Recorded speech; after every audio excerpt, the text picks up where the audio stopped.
Welcome to the 4Geeks podcast, where we share everything about business, technology, growth marketing, and provide advice on how startups can build their products and predict revenue. Hi, guys, and welcome back to our new episode of the 4Geeks podcast.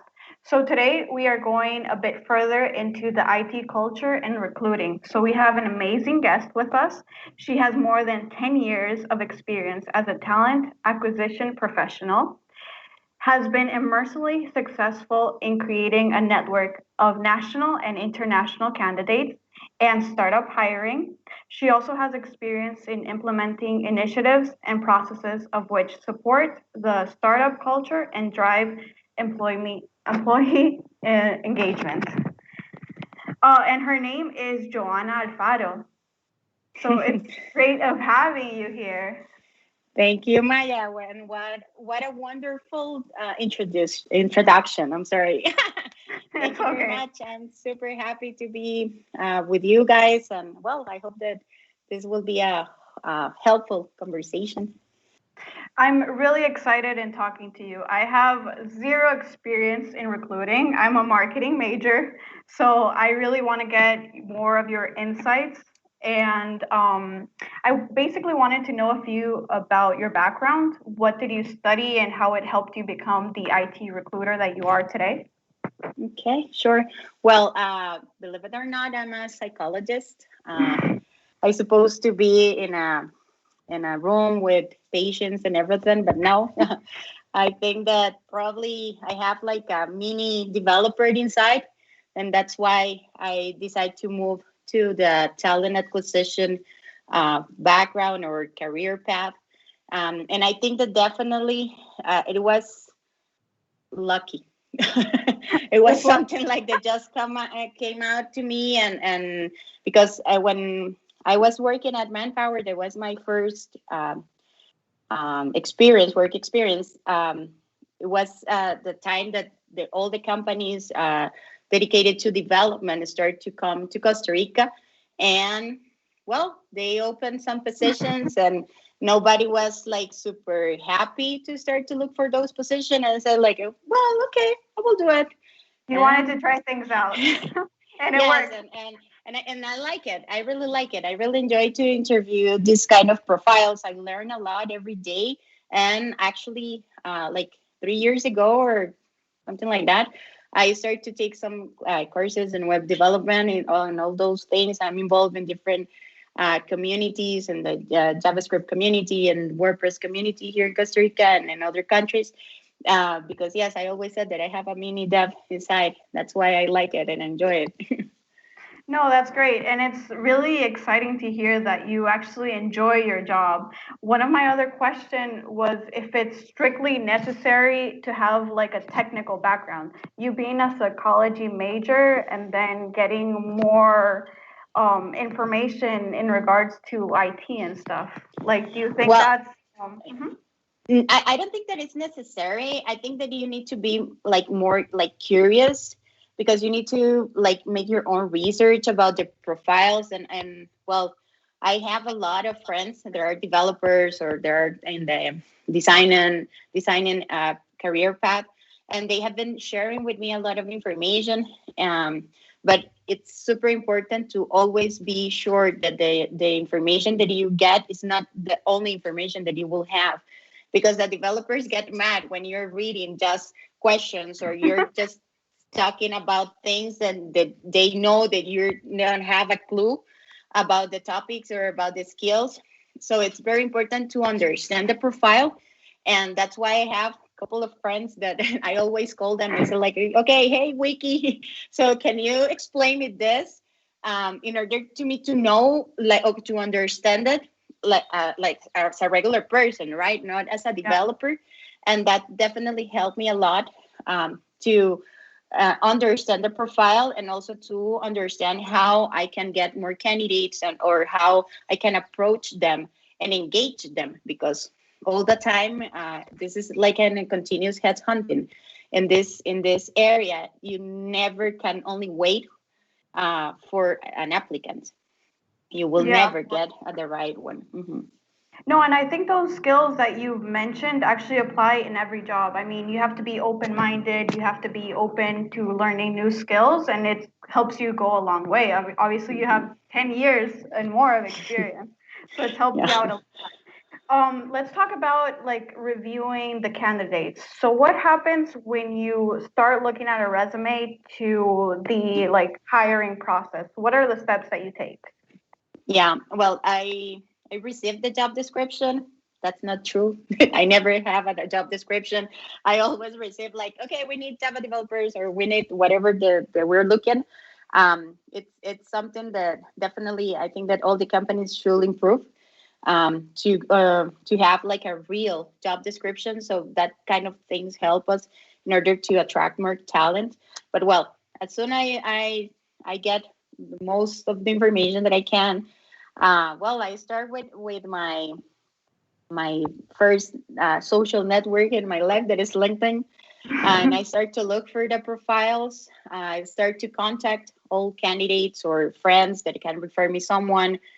And yes, we start with the headhunting. I try to not share a lot of information through email, and I know that probably all the developers will say yes, and I hate it because I always want to know everything in the first email, but definitely that's not the best approach, because when you always send, or when you only send all the information through email, there's not engagement in there. You have to talk with the person. You need to establish that, like, that rapport with the candidate, and explain them more about the project, explain them more about your experience with the company, and of course the negotiation part, the money part, that is very important. It is not just to say like, okay, I want 10K per month, and well, We tell me where obviously you're all want gonna that. get it. Yes, and I will apply as well. So but yes, it happened a lot.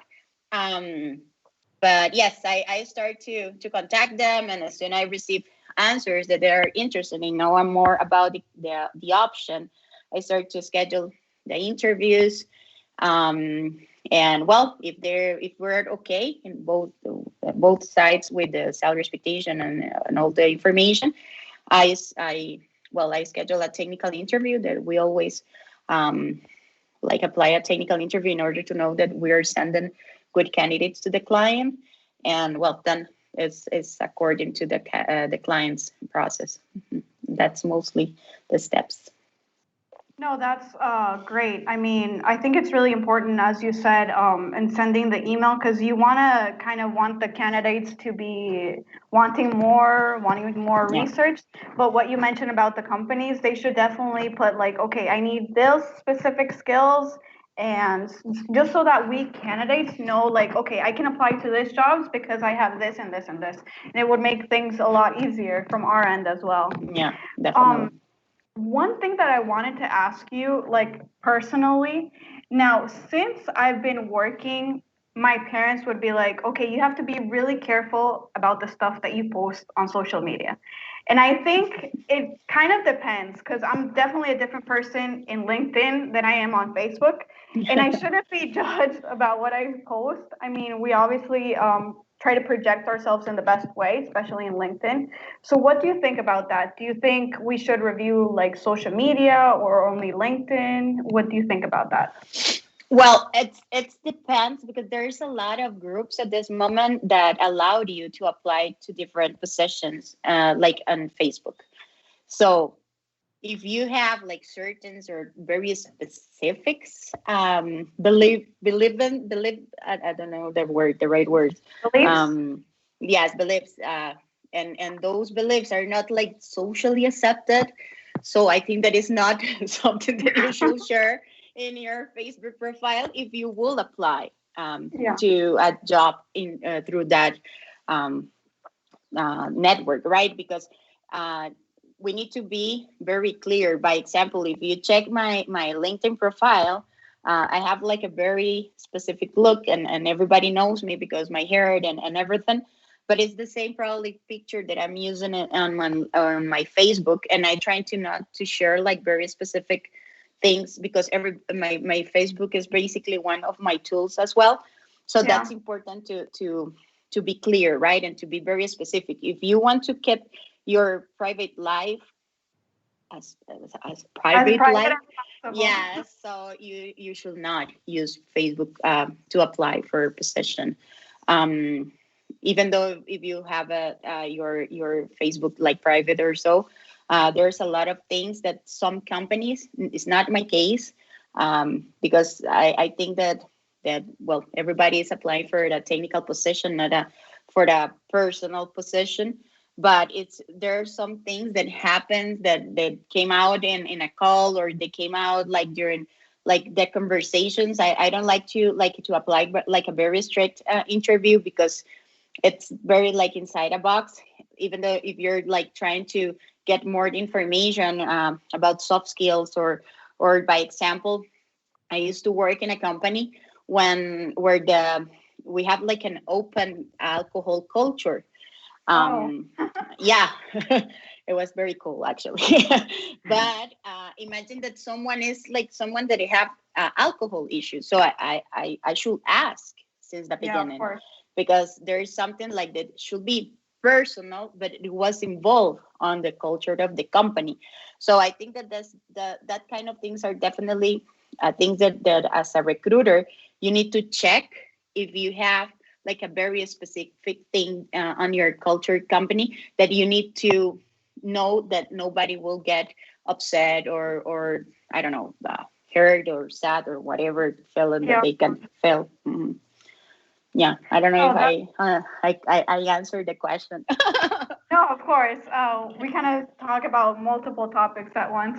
No, but I think that's great. Definitely, like every company has its own values, so it's Yeah, important as well to know that the candidates fits into that, as you mentioned. exactly. Um, I mean, for those who are not watching like in video, Joanna has this amazing pink hair that I'm definitely jealous of. Yeah, I mean, one of my experiences in remote working, I had my Britney moment where I had like a shaved head. So I was worried about like, how does my appearance look? Are they gonna think that I'm unprofessional because of my hairstyle or something? So that's actually some of the concerns that we actually have in regards to recruiting. Like, I mean, you obviously want to look professional, but I think it's important also to remain true to yourself, you know? Yeah, I think that definitely is according of the core business, or the business, yes, itself of of your path, or your career path. Because it's different if you want to work in a bank, Yeah. or if you're the developer, right? I start my career into companies that they were very serious, even though I have like my specific look at that time as well. I was like super blonde, like Barbie blonde.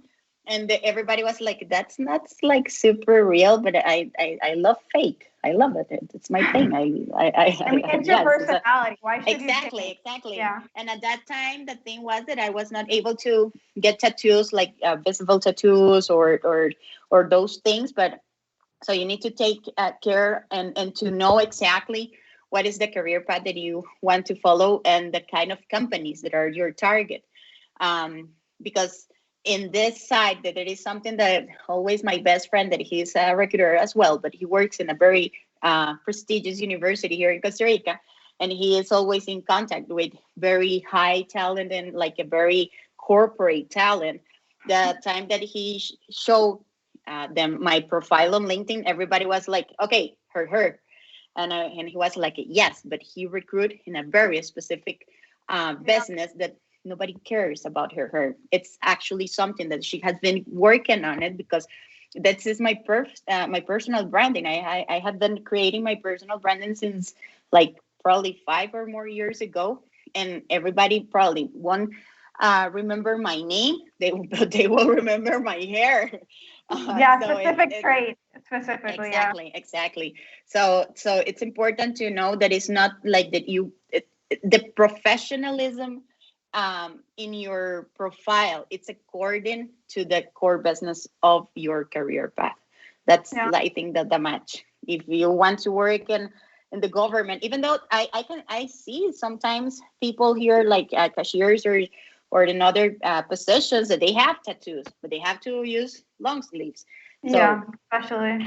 yeah, but it's not like that. There are like there was like a couple of years ago that I was interviewed by a very prestigious company here in Costa Rica. That probably the girl it's in this, this interview, and she will remember that they asked me to change my. I was like the finalist of the position, and it was a very good position.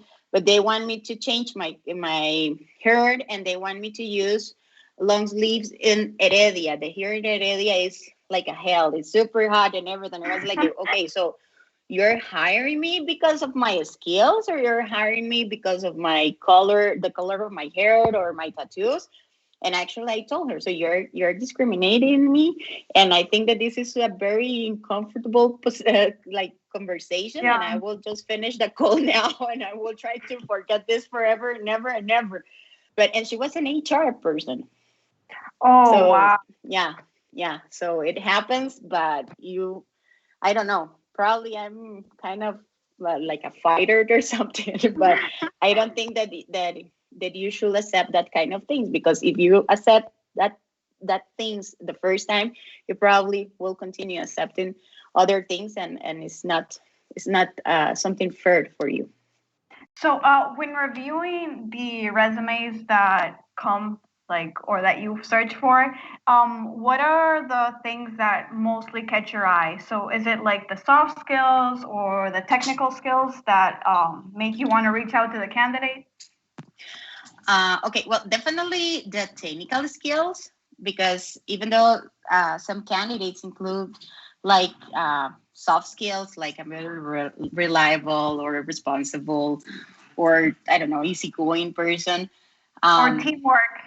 We all yes, do that that's teamwork. super weird, because if it's like if you're writing your own recommendation letter, right, or if your mom is writing your recommendation letter, it's not like very possible that you will find something negative in there. So that's why definitely it's important to apply or to have like the call, right? And I Mhm. always I have been working remotely for the last 3 years, so all my interviews I are through video. um, so it's very important to try to read the body language of the candidates. Sorry, to the remote It's work okay. with my dogs. So and yes, and trying to like to understand their soft skills, and also if they will have to work with another developers, or if this is something like that is like a solo position. So it's important to include on your resume like a very detailed description of the project that you're working and the stack that you're using, and also like a summary about the company that you're working with. Because sometimes it's super funny. Today, actually, was interviewing a guy that he is from Honduras, and he has been working with mostly companies from Honduras, and he's applying for a position in the U.S. And I told him like, okay, so if the gringo doesn't know anything about Telecable or the other companies that are based in Honduras, so you need to try to share the information that it will be something like universal, that you should not understand the culture, or you should not know about the kind of companies that are in your country, in order to understand the kind of company that you're working with, the project, and also the stack, and trying to be more creative, because I have been receiving like a lot, like tons of resumes that when, okay, if you're a developer and your task developing the application, no, of course. So let's trying to include more information, trying to be more accurate about your task, and be more, I don't know, like try to get you like more I don't know how to say it. But yes, be more fair about your information. Be more fair about all the tasks that you have. Not only that if you're a developer, you're developing. That's Yeah. super like Yeah, not. I think it's important like to name specific what projects you've been involved in and how they've helped, because that really gets along with the company. Okay, they can work with us with this project and they'll be able to apport these skills. So that would help a lot.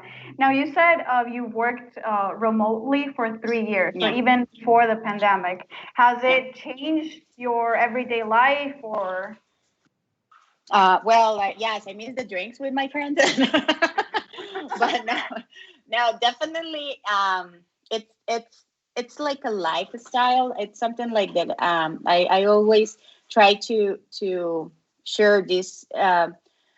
The experience and the information that I have been gathering during these years, because it's super different to be remote than if you're working from home, or if you have like home office possibilities. So it's very, I'm sorry, it's very different when you're working remotely, because you're allowed to move your office whatever you want.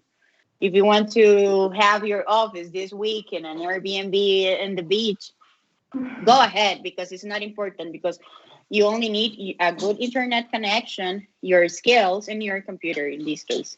But if you're working from home, that it's like very a very different position, because it's super weird that the people that are in charge to track your performance, usually they think that if you're working from home, you're like losing your time, and like if the people can just check Facebook on their offices, or they can procrastinate a lot during the day. Yeah. But also you have to have that the culture of the remote work, right? So you need to know that you need to prepare yourself for a day that is a work day. You need to get up early, take your bath, take your breakfast.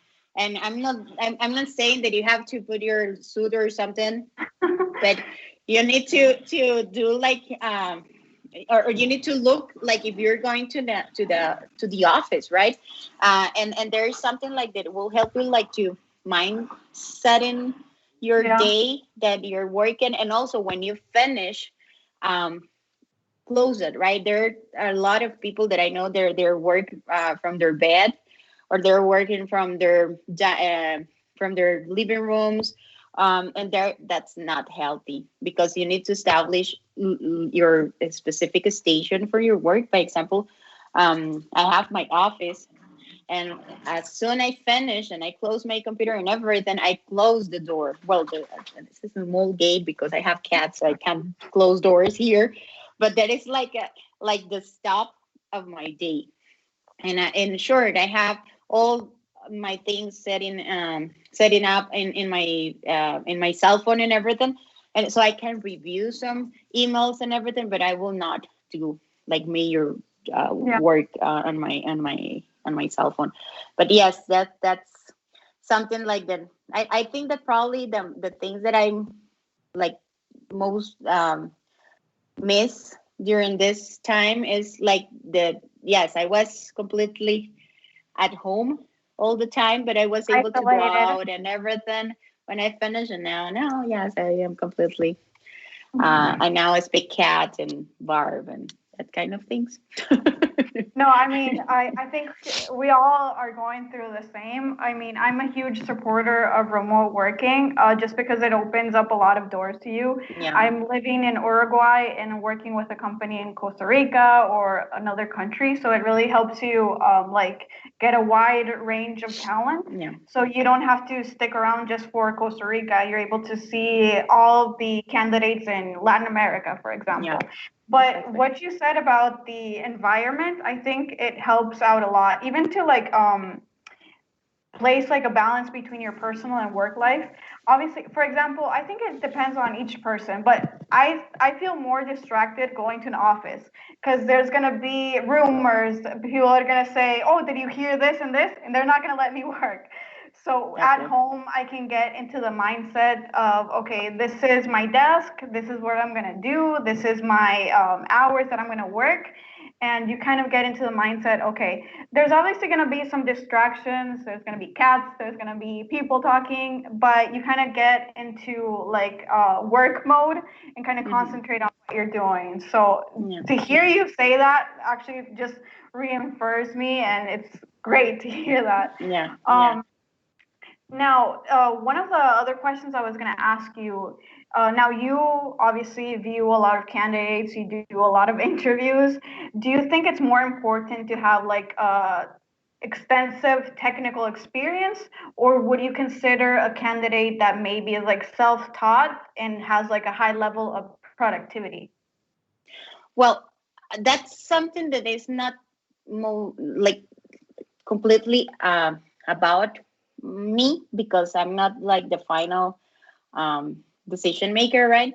Hmm. But definitely, I always try to encourage the clients to try to open their minds and not look only for seniors, because you need to train the people and you need to open possibilities for the people that need to to start their career path and to get experience and all those things. It's very difficult, but it happens. But in this specific area, I think that there is something that most of the junior developers, so most of the people that are just finishing their university, are not like taking the advantage that they just need to develop. They All the code is the same if you're coding your own project and if you're coding the project for the company. The code doesn't change. It's not like if you're, like, by example, doing your marketing for your own, I don't know, necklace businessito, than if you're doing like a mayor campaign of marketing for Yeah. Coca-Cola. I don't know. It's super different.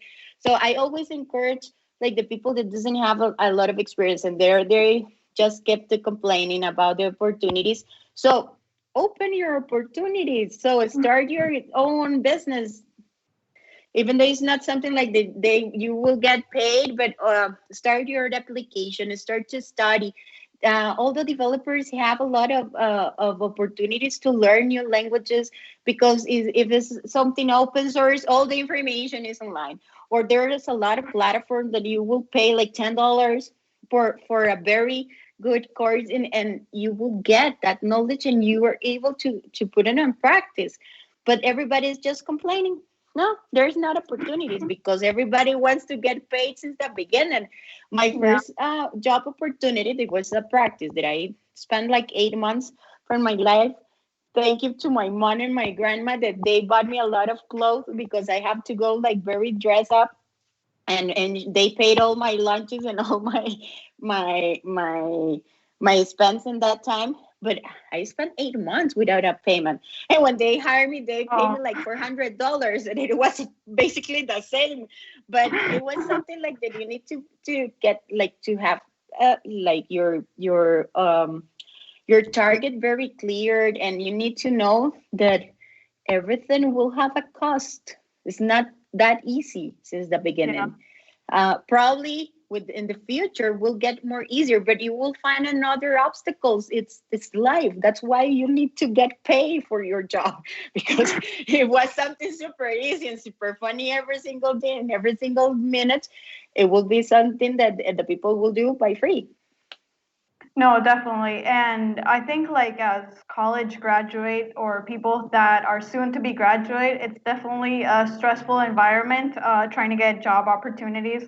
Obviously, they're going to ask you for entry level, they're going to ask you for a year or 2 years of experience, but nobody has given you the opportunity. Hmm. But yeah, I mean, as you said, there's a lot of information in the internet. You can take courses, you can do this. And I think it's important to be like persistent in your dreams because obviously you're going to get rejected.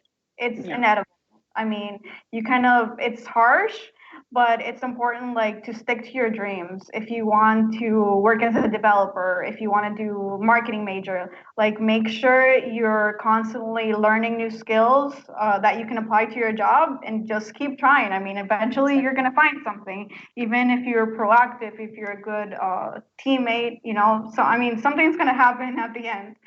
Definitely. Now, what type of tips would you give like to the engineering community to stand out in an interview? Hmm. Well, definitely you should be prepared for your call. Um, there's a lot of interviews that well, I did because it was like something that I need to do at that moment because the position was like an urgent position as usual. But they have their, I don't know, they forget the call, so they're on the car. They take the call from the car, or they're like having lunch with their kids, Oh, wow. or yeah, or I don't know, if they, I know that everybody is working. I'm not, and probably, well, the time zones sometimes helps me, but sometimes it's my same time zone, so I will not have like a lot of availability, like to have more interviews later or something like that. So if you will have like a call with your manager or something, cancel the call. It's not something like very like professional to have a call with someone typing at the same time because everybody is Yeah. writing. Sometimes happen, and it happened a lot. But you need to be like focused on the call. You need to have like a try to not do your calls, I don't know, on the garden or something like that with a lot of distractions or noise. Um, and try to make your research about the company. That's something like that always, I always start my interviews with, okay, I want to know if you have you ever heard about the company, or if you had chance to take a look of our website, or you made your own research about us. No, I was super busy. I couldn't, because you work like 24/7 hours. Yes, I'm sorry because I'm super unconscious that you was like super busy, and there, no, I'm super busy. Or the other answer that I always hate, that is, you know what, I'm in 7 different processes at this moment, so I get confused. Oh my What? God. Yes, it's not like that super professional. The thing is that I think that sometimes the developers like take the advantage that they know that the companies need them, so Yeah. they have a like a very different behavior than a regular candidate. But well, yes, for a regular, maybe for juniors or for mid levels, I will say that yes, that definitely you should make your research about the company, and if it's possible to ask before the call to get your information regarding the position, so you will have questions at that moment. And I think that something that is very important, and I always love that kind of questions, that is when the people ask me how I start with the company, and how for how long I have been working with the company, and if I enjoy to work with the company, or if it's a freelancing position. I always trying to share with the candidates, if they ask me, like the culture of the company, because it's very important.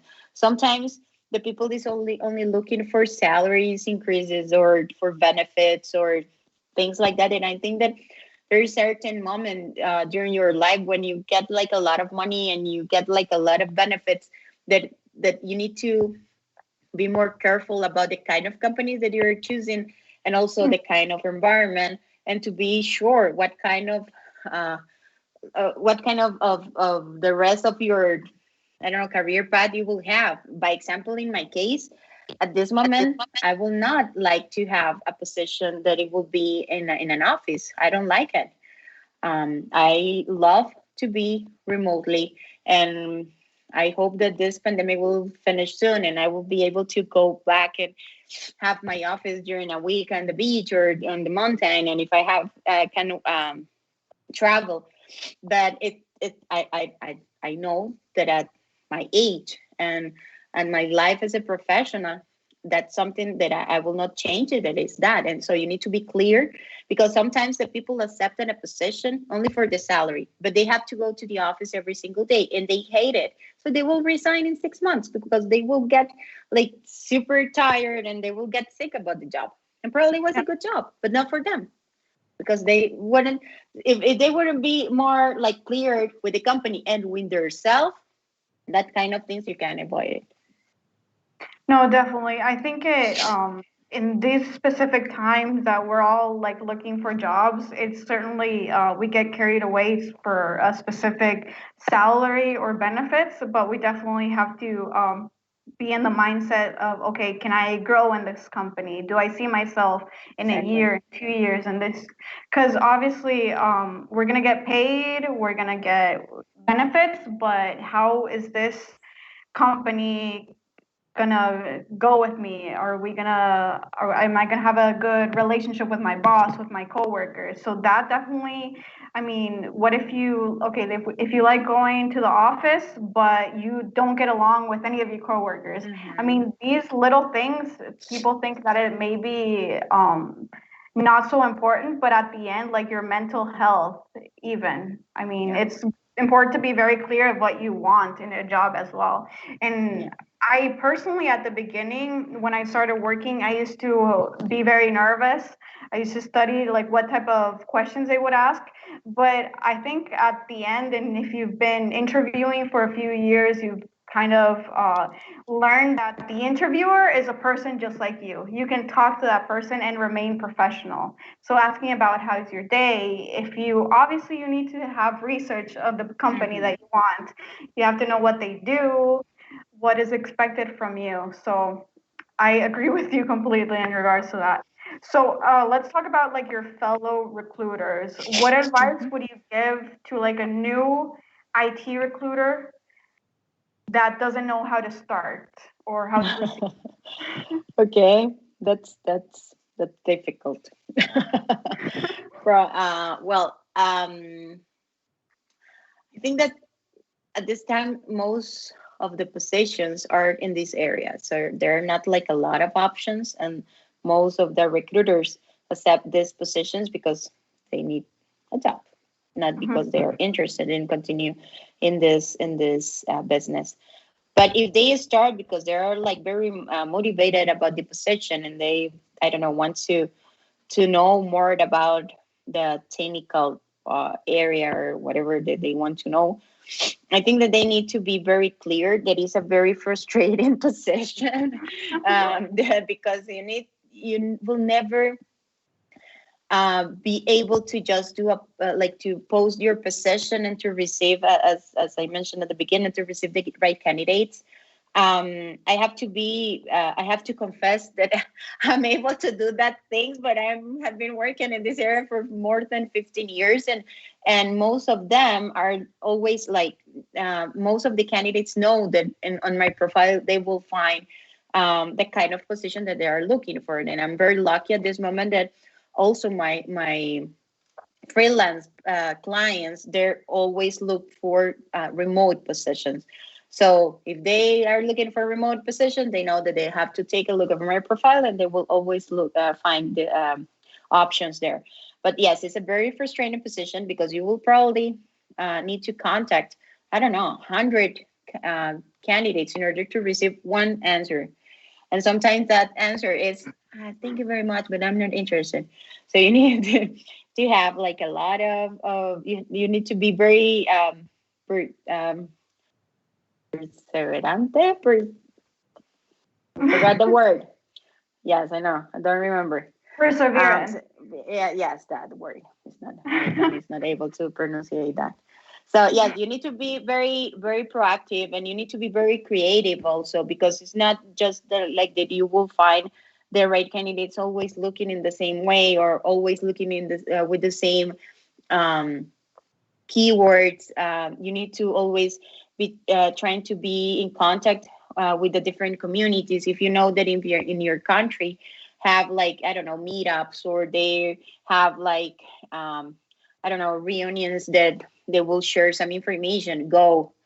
And Yeah. if you're not understanding anything, that's not the problem. The thing is that you need to be a networker when you're a technical recruiter. And I think that it is something that they probably will apply in any field. If you're a recruiter, you're a seller. So, and you do all your cold calls every single day, or your cold emails, and you always have the need to engage the candidates, because nobody's looking for a new position. So it's according the speech that you apply, and it's according how, I don't know, A very good, yes, a very good seller, a very good speaker you are, and you will be able to engage that person and to convince it, convince him or convince her that's the best option for them. But yes, I think that's the probably the main three things that you need to be very patient, you need to be very creative, um, and probably that you need to have wine at home. That's a huge part. One of the most Yeah, important. definitely. Yes, yes, yes. I think that my mom got it when she always was like, I think that you're spending a lot of money on wine. But I think that she now get it. 15 years after she get it. No, it's definitely necessary. And Yeah. like with all the years of experience, you've been able to create an amazing network, even with LinkedIn. Whenever I Yeah. see your job postings, I always like them and share, so my network as well can see them. But I'm seeing Mhm. constantly people commenting, people referring Yeah. someone else. So that definitely has helped you out a lot. Yeah, definitely. Yeah, it has been a hard work because, well, I have been building my network for more than 10 years and all the contacts that I have. And there are like people that always are, even though they're not in the technological area, they're sharing and they're always liking, as you said, my posts, and that there is something like that I really appreciate because definitely helps me to increase my network. But for for the last, I think the 2 years that I accomplished that 20,000 contacts on LinkedIn, I have to be very picky because I only have like 10,000 contacts that I need to spend very wisely because there is a moment when you are not able to include more contacts on your LinkedIn. And but yes, it's very nice to be able to know or to be in contact with people that needs your help. Like 6 months ago, I received this message through LinkedIn from a guy that he was like in another completely core business, and he was like, okay, I think that I was not able um to get all the position that I have been applying because something happened with my LinkedIn, and I think that you're the right person to help me. And I was like, okay, why? Well, the thing is that I saw his LinkedIn profile, and yes, he was working with a company where they have like a very specific names for their positions. And I was like, okay, tell me about your task. And he was like, okay, I did this and this and this and that. Okay, you're a QA engineer from a manufacturing company. So change that name. It was a very cool name, but it only mattered in that company. So and Nobody else knows what actually, it is. yes, and also include your task, my friend, because Yeah. nobody will guess then what was your position about exactly. And yes, like 2 months after that, he sent me an email that he got a position. I was very, very happy, and I Oh, was, yes, that's and I did amazing. get chilled every time that I received that kind of feedback because he was very happy.